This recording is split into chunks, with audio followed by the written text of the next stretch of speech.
murakoze dushima Imana yo mu gihugu cyo mu ijuru, Imana ya Abrahamu na Isaka na Yakobo, Imana y'urukundo rwinshi n'imbabazi nyinshi itugira ubuntu kugira ngo tubashe kuza kubagaburira ibyo ijuru ryateguye.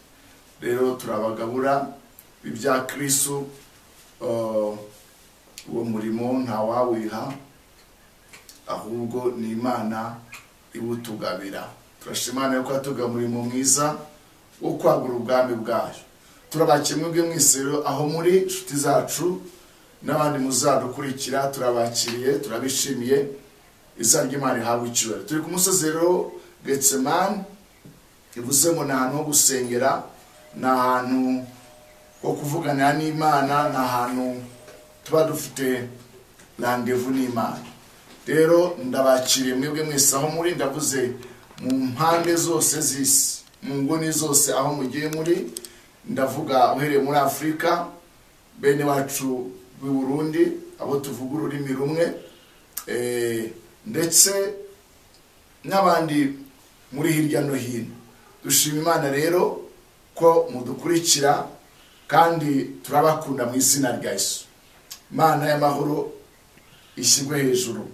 Rero tudatinze, hari abatanzi ariko mazina yanjye ariho, murakoze. Twari ingisho twatangiye rero zifite umutwe w'ijambo ugira uti kugarurirwa imbaraga nshya. Haleluya. Twabasezanije ko kugira ngo tugarurirwe imbaraga nshya hari aho tugomba kubanza gutunganya. Aho rero nongeye kubasangiza. Mana ishimwe cyane. Hari ibyatumazemo imbaraga, ariko haracyari ibyiringiro mu izina rya Yesu Kristo.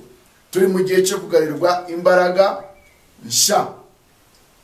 Reka rero dusome ijambo ry'Imana tubona mu gitabo cy'umuhanuzi Hoseya ibice 7 umurongo w'8. Hoseya ibice 7 umurongo w'8. Haravuga ngo Efurayimu yivanze n'ayandi moko. Efurayimu ni umutsima udahinduwe ugashya uruhande rumwe. Abanyamahanga bamumazemo imbaraga ze kandi ntabizi, ndetse yameze n'imvi z'ubutarutaru, ntiyagira gute, ntiyabimenya. Mana yacu tugire neza. Uyu Efurayimu Imana yamuvuzeho. Efurayimu yagiye afatwa nk'imfura, yagiye ahabwa umwanya w'ubukuru. Efurayimu yarashimwaga. Efurayimu yari umunyacyubahiro. Efurayimu Mana yaramunezerwaga. Efurayimu yari afite inshingano zikomeye kuri bene se. Ariko umunsi umwe Imana igiye kureba isanga Efurayimu yivanze n'andi moko. Efurayimu nuko gutakaza imbaraga ngo ntabwo yabimenye. Buriya kambabwire, iyo uri uratakaza umugambi w'Imana ntabwo ubimenya, kubera ko Satani nta kindi kimuzana, ni ukwica, ni ukwiba, ni ukurimbura. Rero umujura agira amayeri menshi cyane. Mana yacu tugire neza. Senga Imana, hari ibintu byinshi byagiye bibakurura mukabijyamo, ndetse mukagenda mwumva biryoheye amatwi. Mana yacu tugire neza. Reka mane senga Imana. Mana ishobora byose, Imana nkuru kandi Imana yo kwizerwa, ndagushimiye muri aka kanya ko ukinguye umuryango ukomeye kugira ngo mbashe kugera kubo waremye. Izina ryawe ryubahwe. Mwuka wera reka umanuke, imbaraga zawe zikora imirimo n'ibitangaza. Buri muntu wese ugiye gukurikira n'uzadukurikira abashe guhabwa umugisha binyuze mu ijambo ryawe, mu izina rya Yesu Kristo uzeneze kubikoze. Amen. Efurayimu yo yashize n'imbaraga ngo ariko ntiyabimenya. Imbaraga z'Imana izitaka utakaza hari igihe utabimenya. Hari agatekerezo abantu muzi amatungo, ari itungo bita inka. Inka rero hari igihe rigira udukoko cyangwa se udusimba bita ibirondwe.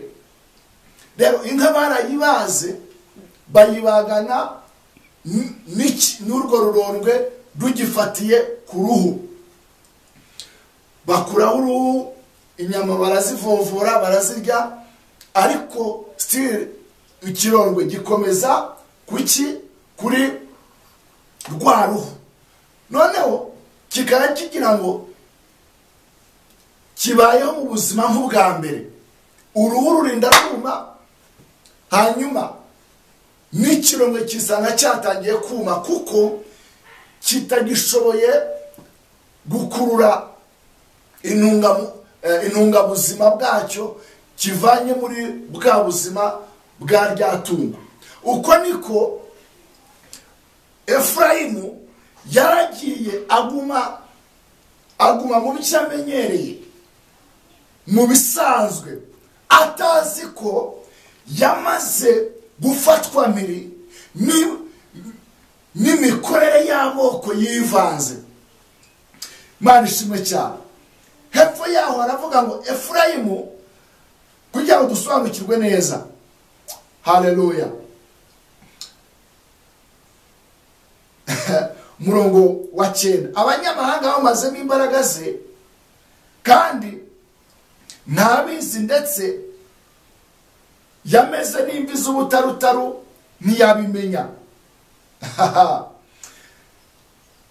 Yes, murongo wa 11, Efurayimu ni nk'inuma y'injiji itagira ubwenge,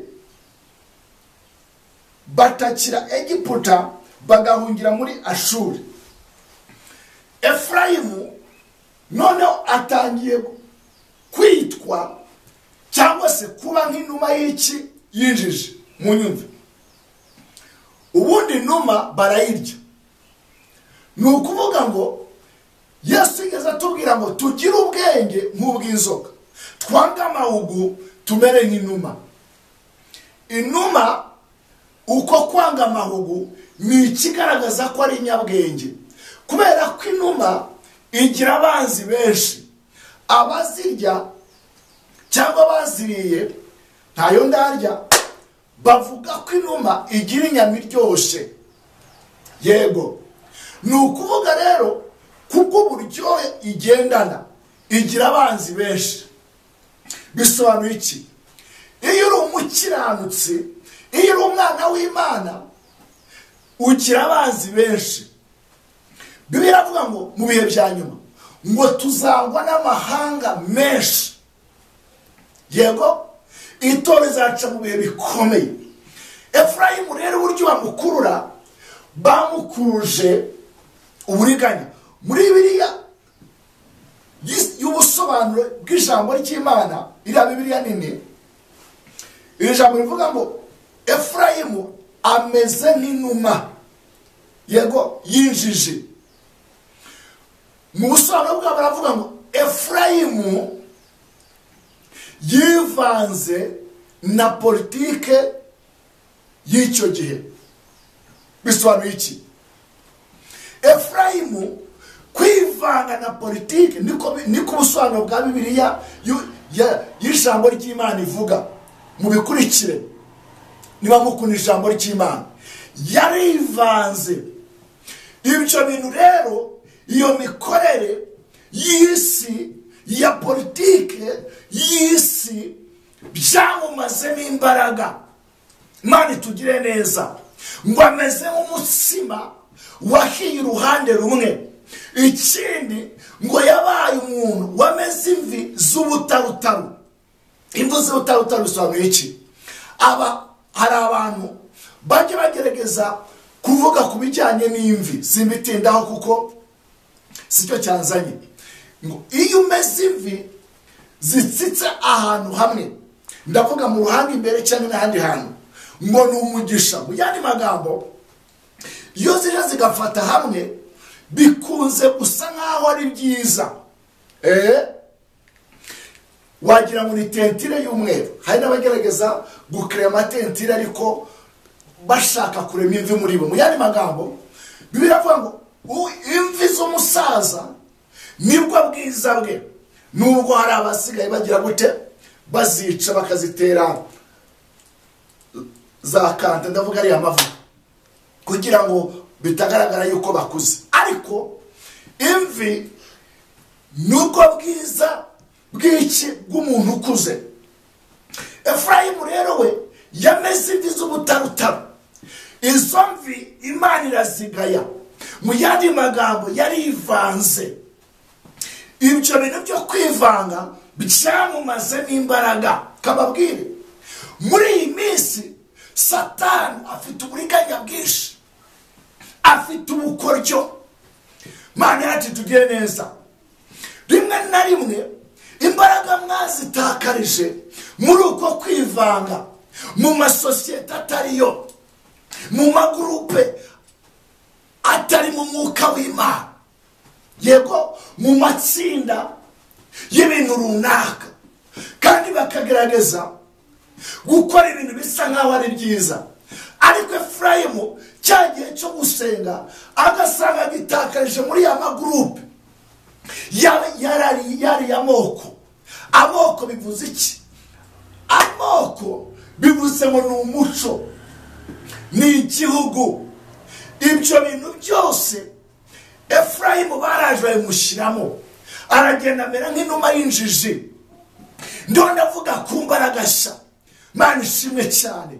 Ntushaka kugaruka imbaraga nshya utazi aho wazitakarije. Ndagusubiza ku isoko. Zanjye bari hamwe icyubahiro. Elisa baramubwira ngo umudugudu uburyo uri ahantu heza, usa neza, ariko ngo amazi yaho ikintu cyose kiyanyweye, yaba ari itungo rihaka, kuko itungo ntabwo ritwita rihaka, ngo riyanyweye riraramburura cyangwa se rirahavorota rikuramo icyo rihatse. Kubera iki? Aya mazi afite isoko igize gute ipfuye. Elisa nk'umuhanuzi abonamo igisubizo, arababwira ati nimunjyane ku isoko. Nta yindi formule yakoresheje. Isoko yatumije imerezo n'umunyu ajugunyamo. Amazi ntiyongera kwica na bugingo n'ubu. Mana ishimwe cyane. Aya mazi, haleluya, aya mazi bivuze ngo afite source. Hari naho yakizamo ishami, yego, ry'igiti. Kristo niwe munyu, Kristo niwe muzabibu, yego. Mu yandi magambo ibintu byose bifite aho bipfira. Mbere ko Efurayimu agarurirwa imbaraga, agomba gusobanukirwa aho yaguye. Ijambo ry'Imana rivuga gute? Mwibuka wavuye ukaba wongera ukora imirimo nk'iya mbere, ntasa nkakura igitereko kitabaza imbere yawe ugatangira kugendera mu mwijima. Ndi kuvugana nawe, nibiye watakaje, nize nshingano wari ufite. Mana ishimwe cyane. Navuze ku bintu bitatu bishobora gutuma Imana ibisuzuma, yabona bitagenze neza, yabona bidatunganye neza, ugatakaza imbaraga. Cyambere ni imirimo. Iki imirimo? Jambo ry'Imana ni ukuri kandi rizima. Katurebe mu gitabo, haleluya, igitabo cy'Imigani. Imigani hagira hati bice 5 umurongo waho wa 10, 5 umurongo wa 10. Aho niho ngiye gusoreza. 5 umurongo wa 10 havuga gute? Ngo abashyitsi be guhazwa n'ibiguturukamo, kandi imirimo yawe ye gukorerwa mu nzu z'abanyamahanga. Ndasubiramo, abashyitsi be guhazwa n'ibiguturukamo, kandi imirimo yawe ye gukorerwa mu nzu y'iki? Y'abanyamahanga. Abanyamahanga ni bande? Reka mvuga kuri amagambo. Abashyitsi ni umugisha. Ijambo ry'Imana riduhamagara kwakira ki? Abashyitsi. kuko bamwe bakira abamarayika batabizi. Ariko Imana itanze gasopo iravuga ngo ntiwemere ko abashyitsi bahazwa n'ibituruka mu maboko yabo. Bisobanura iki? Guhazwa no kwakira ni ibintu bitandukanye. Ikinyarwanda kirihagije. Umushyitsi ni umuntu uza akagenda, ntabwo ari umuturage. Efurayimu rero yari umuntu wakundaga kwivanga cyane, ugasanga yararomotse muri iyo mico, muri izo ngeso z'ayo moko, akabakira bagaherana nawe bakagoma. Bisobanuye iki? Umushyitsi ntabwo yaje gutura, yaje mu gihe gito kugira ngo ahite agenda. Ariko Efurayimu aramwakira akiberaho, yarangiza akamwinjiza mu buzima bwe. Bamwe mwagiye mu bintu, mujya mu maproje, mujya mu mishinga, mujya mu bikorwa, ariko mubihuza n'abapagani, aribo birise ngo ni abanyamahanga. Ngo ntukemere ko imirimo yawe ikorerwa mu rugo rw'umunyamahanga, cyangwa se uyiharira, uyihatuza. Kubera iki? Umunyamahanga no mudahuje kwizera. Navuze ku nshako cyangwa kuri mariage zasenyutse, warihuse uravuga ngo uzamuhindura ngo n'umwana mwiza. Ndavuga abagore n'abagabo. None uno munsi imbaraga zagushize, yarakubwira tumva ngewe ibintu byo gusenga bigabanye, ibintu byo gukora mu bapasiteri, byo gukora ku itorero, ngo wagiye gusenga, ngo wagiye mu biterane, ngo bivemo. Nyamara mukirebana akana mu jisho, wabonaga ko azaba umugabo muzima. None uno munsi ni umusinzi, imbaraga zagushizemo, uraca mwitoteza. Ni uri Efurayimu wagiye gukorera imirimo yawe mu rugo rw'umunyamahanga, wivanze n'ayandi moko. Umva, Imana itwara Abisirayeli i Kanani, yarabwiye ngo ngiye kubatwara mu gihugu gitema amata n'ubuki. Ariko aba conditions, arabwira ngo abahungu banyu ntibazashakane n'abakobwa b'abanyamahanga, kugira ngo batabahindura bakabanuza ingeso zabo mbi nk'abarakarira. Ariko bageze i Kanani barivanze. Kamvuga amagambo akomeye. Imana itugire neza. Uno munsi usanga icyo twita isi, abanyamahanga bafite ibintu byaturakitinga cyangwa se birembuza abana b'Imana cyane. Niyo ugiye kureba kuri izi cano tuvugiraho, usanga abari mu bikoza soni aribo bafite abantu benshi. Ariko uko ndi kuvuga ijambo ry'Imana, ndi kubaga, murahunga, nimushaka mu ijambo ry'ukuri. Ariko reka nkubwire, wagira imbaraga z'amafaranga, wagira imbaraga z'umubiri, ariko nta mbaraga z'Imana ufite. Imbaraga z'Imana ziba mu gukiranuka. Ijambo riravuga ngo hahirwa utifatanya n'abandi, ntagendere mu nzira z'abakobanyi, uwazahwana n'igiti cyatewe hafi y'amazi. Icyo ngicyo ntabwo cyumva amakuru. Icyo ngicyo nubwo cyahura n'impeshyi ikomeye, icyo ngicyo nubwo cyahura n'intambara, gihora gitoshye. Umva ntangaje, nubwo korona yakwiyongera, nshingiye kuri Kristo, narashoye imizi mu Mana, ntabwo nzanyeganyezwa, ntabwo nzatsindwa. Ndi kuvugana nawe, reba uwashoye imizi, reba inshuti zawe, reba abo mugendana. Efurayimu ni mu mutsima wahiye uruhande rumwe. Umutsima ari uruhande rumwe. Reka turebere kuri kawunga ihiye nabi, igashya uruhande rumwe ukayirya, ishobora gutera ikibazo cya diyare, ishobora gutera constipation, ishobora gutera n'ibindi bintu bikuderanja mu nda kuko wayiriye idahiye. Uno munsi mwahuye n'abantu bapfubye, batakigira ijambo, batakigira inkota. Mana itugirire neza. Ubundi ijambo ry'Imana riraduteka, rikadutwika, rikadukongora, tukemera tugasha, tukabamo turi bazima, tukabamo turyoshe, tukabamo turi igisubizo. Efurayimu yahiye uruhande rumwe, ni wa mutsima wahiye uruhande rumwe, yameze imvi z'ubutarutaru. Urumva ni 50-50. Ntabwo wakeza abami babiri, wakwanga umwe ugakunda undi. Muhabwe umugisha n'Uwiteka. Ese warivanze? Bara umwanya umara usenga, bara umwanya umara usoma ijambo ry'Imana, none uhuze n'umwanya umaramo muri izo nteko. Barampamagaye, bafite pati uburagiye, bafite amaka uburagiye, bafite anniversaire uburagiye, bafite inama bariho barateranye, barashaka kuturemera ukaburagiye. Satani aragenda agakreya ibintu bisa nk'aho abantu dukeneye, ariko mu by'uri kuyi wajya kure ugasanga yifitiye beat, yifitiye intego ziwe. Kamabwire, Satani ntabwo afite intego z'ikinyejana, afite intego z'ibinyagihumbi. Mana yacu tugire neza, Mana yacu turengere. Ibyo byamazemo abantu imbaraga.